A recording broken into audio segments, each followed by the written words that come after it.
भारत माता की। अंगराज दानवीर कर्ण की धरती, महर्षि मैही के तपस्थली, भगवान वासुपूज्य के पंच कल्याणक भूमि, विश्व प्रसिद्ध विक्रमशिला महाविहार, बाबा बूढ़ानाथ के पवित्र भूमि पे सब भाई बहन सैनिक के प्रणाम करे छिए।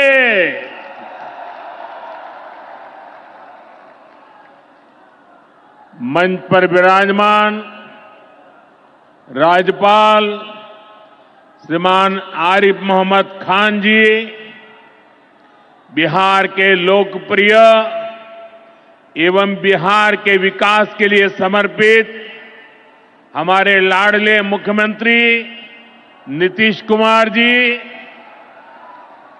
केंद्रीय मंत्रिमंडल में मेरे सहयोगी शिवराज सिंह चौहान जी,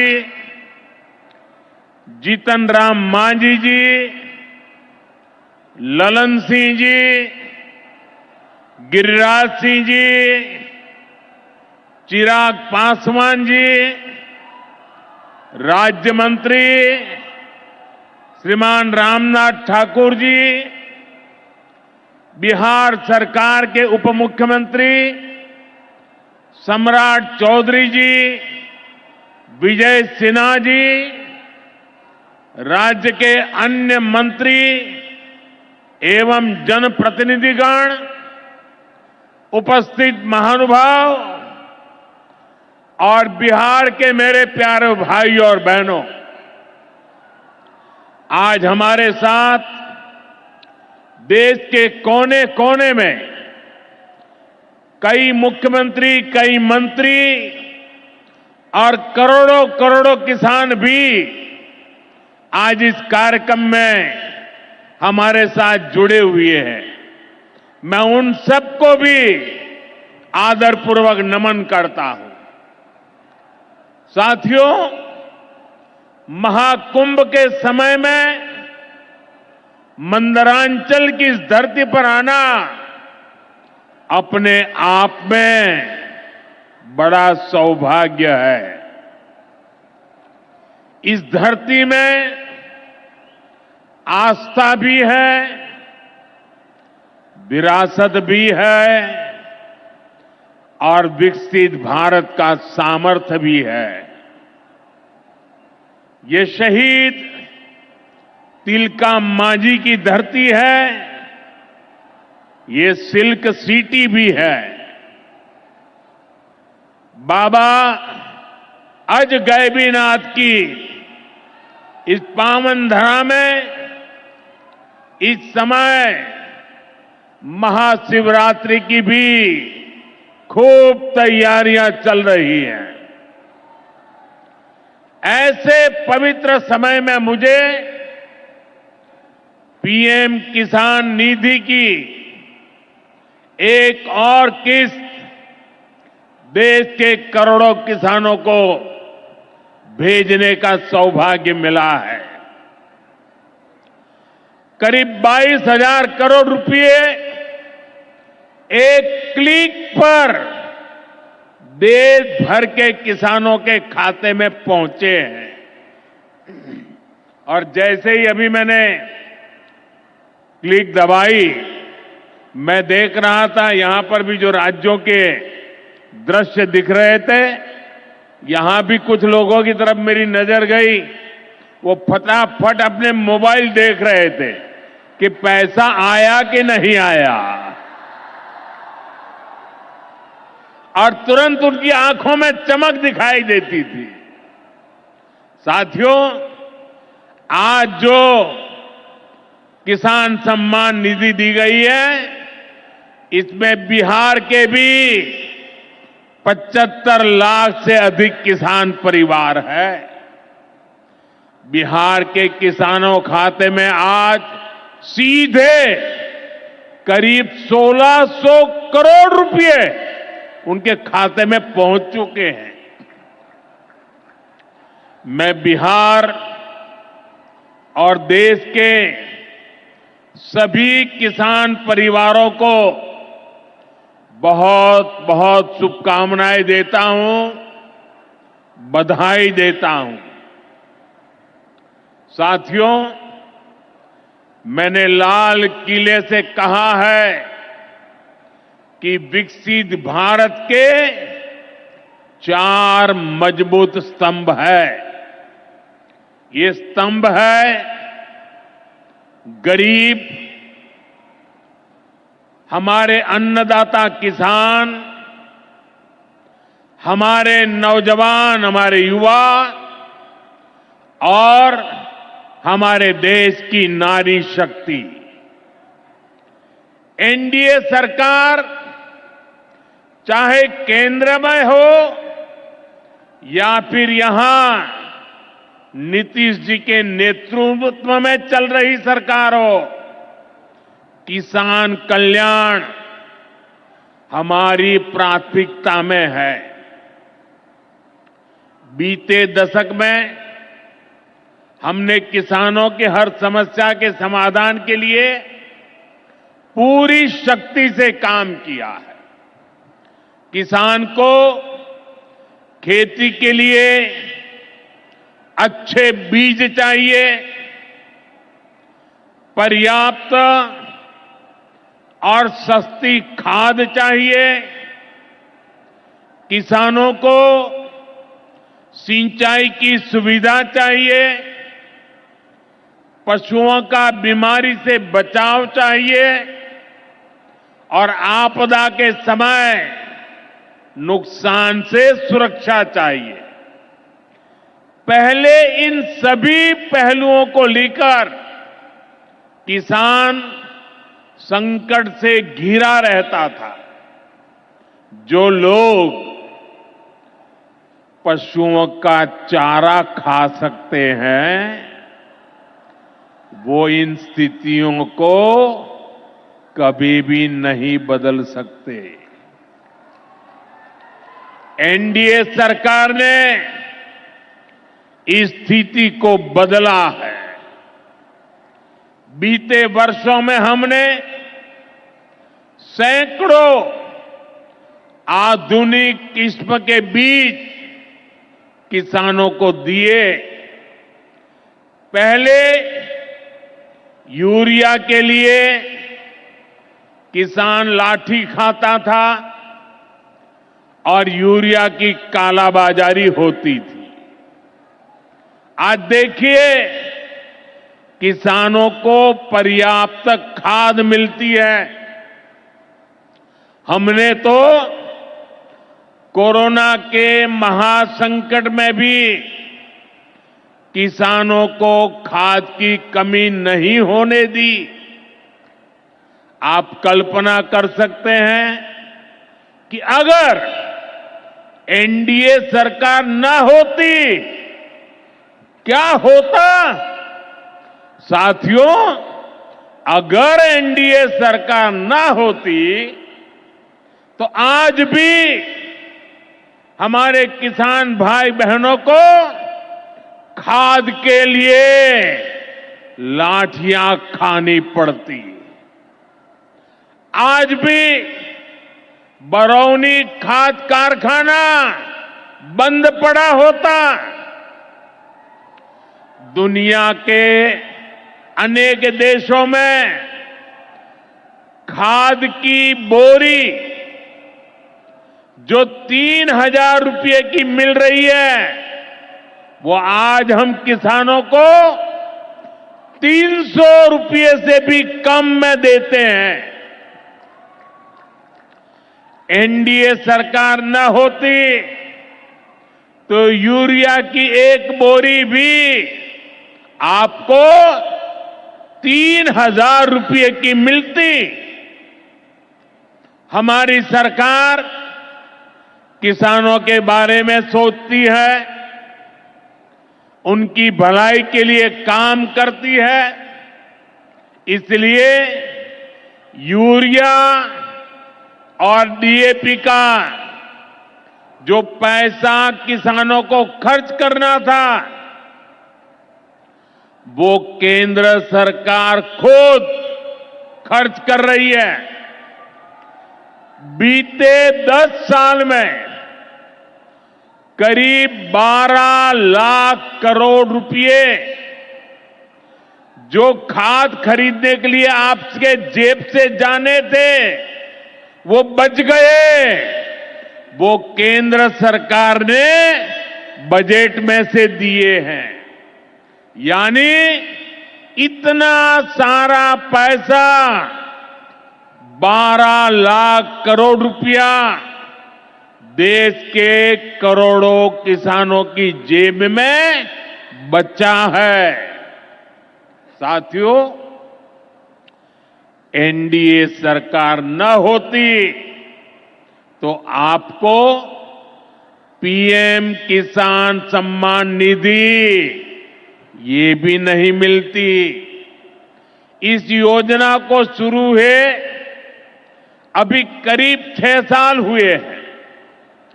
अभी तक लगभग 3,70,000 करोड़ रुपए सीधे किसानों के खाते में पहुंच चुके हैं। बीच में कोई बिचौलिया नहीं, कोई कटकी कंपनी नहीं। 1 रुपया दिल्ली से निकले 100 पैसा सीधा पहुंचता है। ये आप जैसे छोटे किसान हैं, जिनको पहले सरकार की योजनाओं का पूरा लाभ नहीं मिल पाता था। छोटे किसानों का हक भी बिचौलिए हड़प कर लेते थे। लेकिन ये मोदी है, ये नीतीश जी है, जो किसानों के हक का किसी को नहीं खाने देंगे। जब ये कांग्रेस वाले, जंगल राज वाले सरकार में थे, तो इन लोगों ने खेती का कुल जितना बजट रखा था, उससे कई गुना ज्यादा पैसा तो हम सीधे आप किसानों के बैंक खातों में भेज चुके हैं। ये काम कोई भ्रष्टाचारी नहीं कर सकता है। ये काम वही सरकार कर सकती है जो किसान कल्याण के लिए समर्पित है। साथियों, कांग्रेस हो, जंगल राज वाले हो, इनके लिए आप किसानों की तकलीफ भी कोई मायने नहीं रखती। पहले जब बाढ़ आती थी, सूखा पड़ता था, ओला पड़ता था, तो ये लोग किसानों को अपने हाल पर छोड़ देते थे। 2014 में जब आपने एनडीए को आशीर्वाद दिया, तो मैंने कहा ऐसे नहीं चलेगा। एनडीए सरकार ने पीएम फसल बीमा योजना बनाई। इस योजना के तहत 2.25 लाख करोड़ रुपए का क्लेम किसानों को आपदा के समय मिल चुका है। साथियों, जो भूमिहीन है, जो छोटे किसान है, उनकी आय को बढ़ाने में एनडीए सरकार पशुपालन को बढ़ावा दे रही है।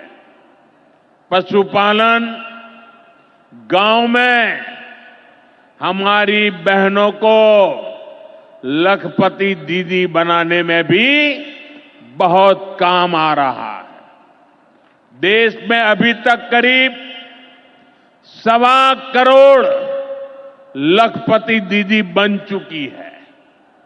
इनमें बिहार की भी हजारों जीविका दीदियां शामिल हैं।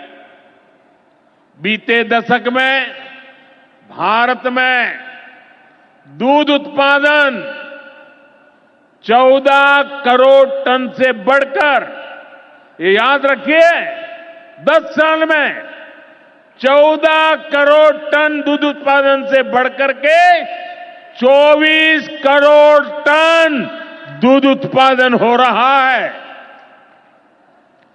यानी भारत ने दुनिया के नंबर 1 दूध उत्पादक के रूप में अपनी भूमिका को और सशक्त किया है। इसमें बिहार की भी बहुत बड़ी भागीदारी है। आज बिहार में सहकारी दूध संघ प्रतिदिन 30 लाख लीटर दूध खरीदता है। इसके कारण हर साल 3,000 करोड़ रुपए से अधिक बिहार के पशुपालकों, हमारी माताओं बहनों के खाते में पहुंच रहे हैं। साथियों, मुझे खुशी है कि डेयरी सेक्टर को बढ़ावा देने के हमारे प्रयासों को राजीव रंजन जी, हमारे ललन सिंह जी बहुत ही कुशलता के साथ आगे बढ़ा रहे हैं। इनके प्रयासों से यहां बिहार में 2 परियोजनाएं तेजी से पूरी हो रही है। मोतीहारी का सेंटर ऑफ एक्सीलेंस बेहतरीन देसी नस्ल की गायों के विकास में मदद करेगा। दूसरा बरौनी का मिल्क प्लांट है। इस क्षेत्र के 3 लाख किसानों को फायदा होगा, नौजवानों को रोजगार मिलेगा। साथियों, हमारे जो नाविक साथी हैं, जो मछुआरे साथी हैं, इनको पहले की सरकारों ने कोई फायदा नहीं दिया। हमने पहली बार मछली पालकों को किसान क्रेडिट कार्ड की सुविधा दी है। ऐसे ही प्रयासों से आज मछली उत्पादन में बिहार शानदार प्रदर्शन कर रहा है। और अभी जैसे मुख्यमंत्री जी ने बताया, पहले मछली हम बाहर से लाते थे और आज मछली में बिहार आत्मनिर्भर बन गया है। और मुझे याद है 2014 के पहले 2013 में जब मैं चुनाव अभियान के लिए आया था, तब मैंने कहा था कि मुझे आश्चर्य हो रहा है कि बिहार में इतना पानी है, मछली हम बाहर से क्यों लाते हैं। आज मुझे संतोष है कि बिहार के लोगों की मछली की जरूरत बिहार में ही पूरी हो रही है। 10 साल पहले बिहार मछली उत्पादन में देश के 10 राज्यों में से एक था। आज बिहार देश के टॉप 5 बड़े मछली उत्पादक राज्यों में से एक बन चुका है। फिशरीज सेक्टर पर हमारे फोकस का बहुत बड़ा फायदा हमारे छोटे किसानों को हुआ है, मछुआरे साथियों को हुआ है। भागलपुर की पहचान तो गंगा जी में रहने वाली डॉल्फिन से भी होती रही है। ये नमामि गंगे अभियान की भी बहुत बड़ी सफलता है। साथियों, बीते वर्षों में सरकार के प्रयासों से भारत का कृषि निर्यात बहुत अधिक बढ़ा है। इससे किसानों को उनकी उपज की ज्यादा कीमत मिलने लगी है। कई कृषि उत्पाद ऐसे हैं जिनका पहली बार निर्यात शुरू हुआ है, एक्सपोर्ट हो रहा है। अब बारी बिहार के मखाना की है। मखाना आज देश के शहरों में सुबह के नाश्ते का प्रमुख अंग हो चुका है। मैं भी 365 दिन में से 300 दिन तो ऐसे होंगे कि मैं मखाना जरूर खाता हूं।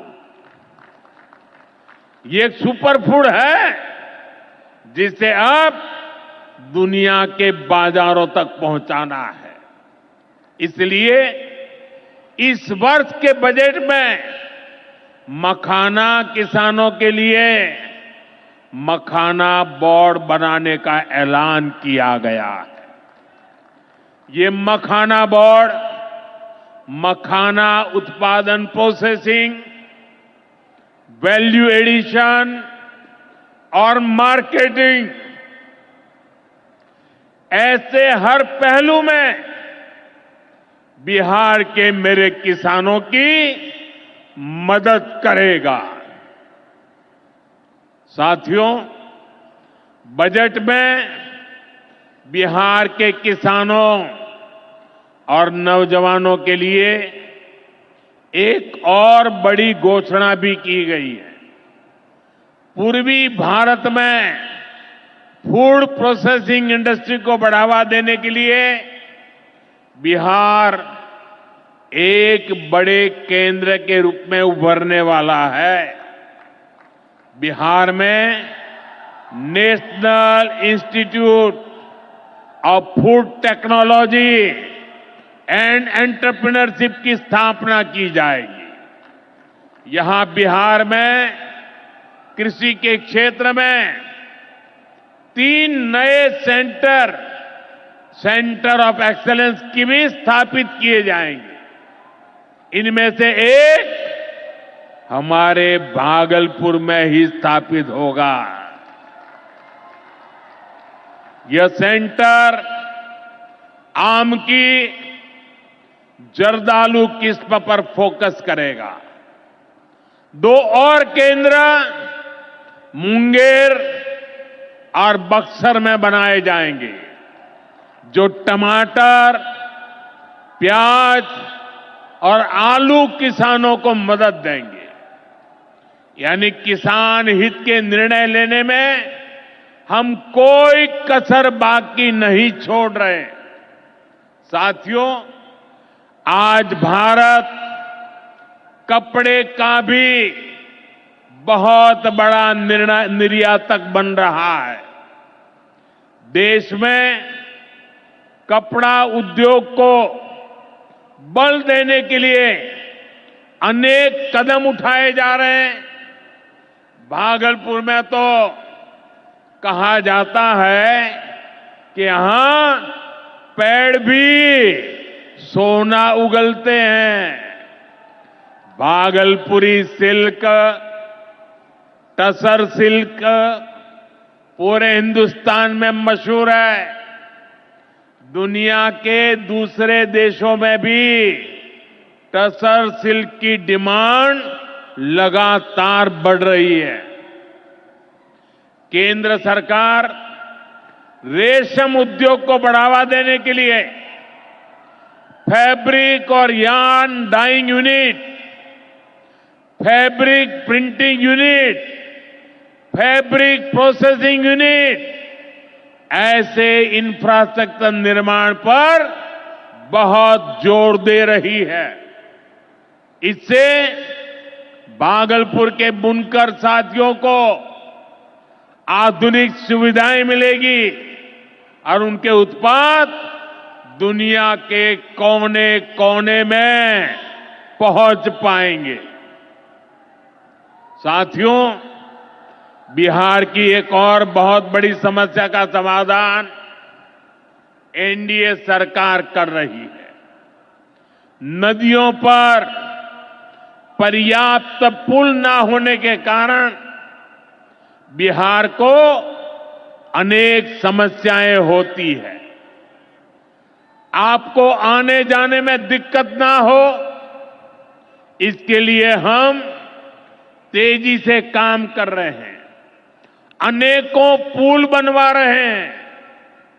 यहां गंगा जी पर 4 लेन के पुल के निर्माण का भी तेजी से काम चल रहा है। इस पर 1100 करोड़ रुपए से ज्यादा खर्च किए जा रहे हैं। साथियों, बिहार में बाढ़ से भी बहुत नुकसान होता है। इसके लिए भी हमारी सरकार ने हजारों करोड़ रुपए के प्रोजेक्ट स्वीकृत किए हैं। इस वर्ष के बजट में तो पश्चिमी कोसी नहर ERM परियोजना के लिए मदद देने की घोषणा की गई है। इस परियोजना से मिथिलांचल क्षेत्र में 50,000 हेक्टेयर भूमि सिंचाई के दायरे में आएगी। इससे लाखों किसान परिवारों को लाभ होगा।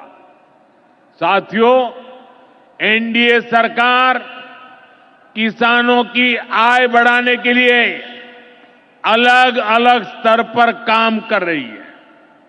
भारत में उत्पादन बढ़े, दलहन और तिलहन में हम आत्मनिर्भर हो, यहां ज्यादा से ज्यादा फूड प्रोसेसिंग उद्योग लगे और हमारे किसानों के उत्पाद दुनिया भर तक पहुंचे। इसके लिए सरकार एक के बाद एक नए कदम उठा रही है। मेरा तो सपना है कि दुनिया की हर रसोई में भारत के किसान का उगाया कोई न कोई उत्पाद होना ही चाहिए। इस वर्ष के बजट ने भी इसी विजन को आगे बढ़ाया है। बजट में एक बहुत ही बड़ी पीएम धन धान्य योजना की घोषणा की गई है। इसके तहत देश के 100 ऐसे जिलों की पहचान की जाएगी जहां सबसे कम फसल उत्पादन होती है। फिर ऐसे जिलों में खेती को बढ़ावा देने के लिए विशेष अभियान चलाया जाएगा। दलहन में आत्मनिर्भरता के लिए मिशन मोड पर काम किया जाएगा। किसान ज्यादा से ज्यादा दालें उगाए, इसके लिए किसानों को प्रोत्साहन मिलेगा। दालों की एमएसपी पर खरीद को और अधिक बढ़ाया जाएगा।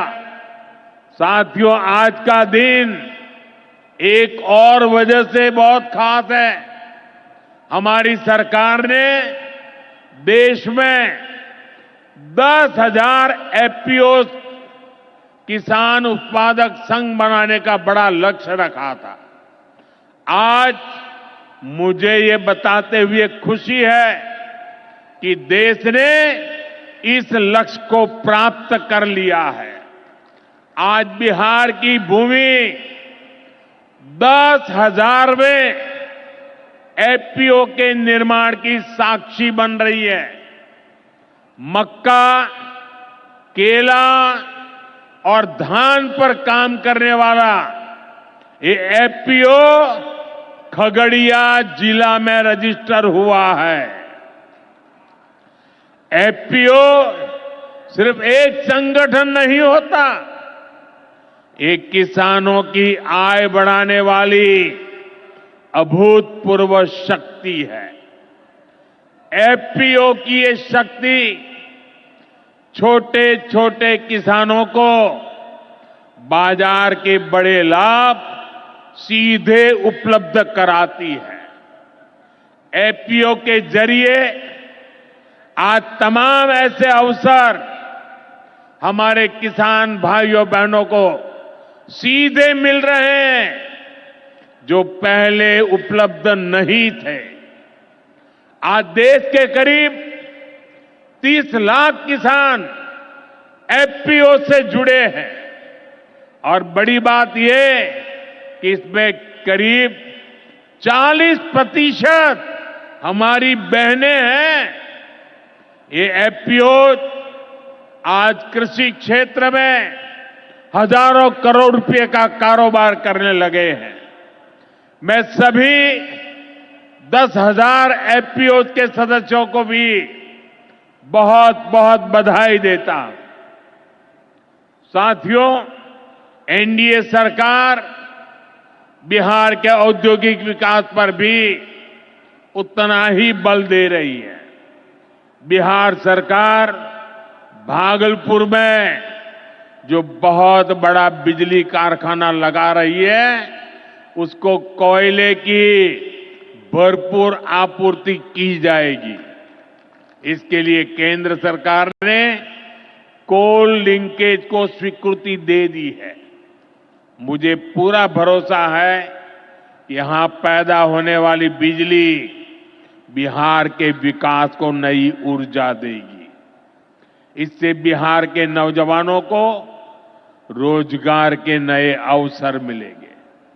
साथियों, पूर्वोदय से ही विकसित भारत का उदय होगा और हमारा बिहार पूर्वी भारत का सबसे अहम स्तंभ है।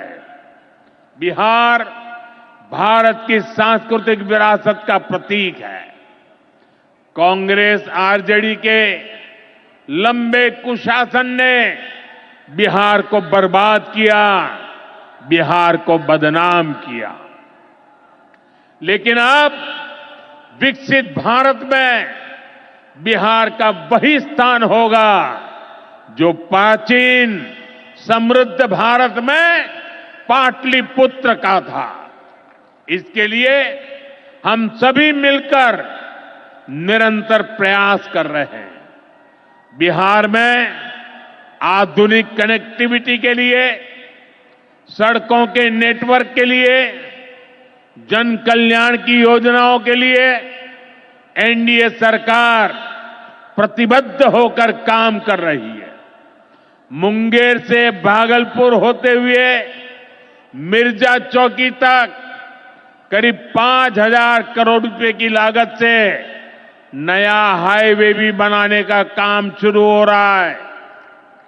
भागलपुर से औंसडीहा तक 4 लेन सड़क को चौड़ा करने का काम भी शुरू होने जा रहा है। भारत सरकार ने विक्रमशिला से कटारिया तक नई रेल लाइन और रेल पुल को भी स्वीकृति दे दी है।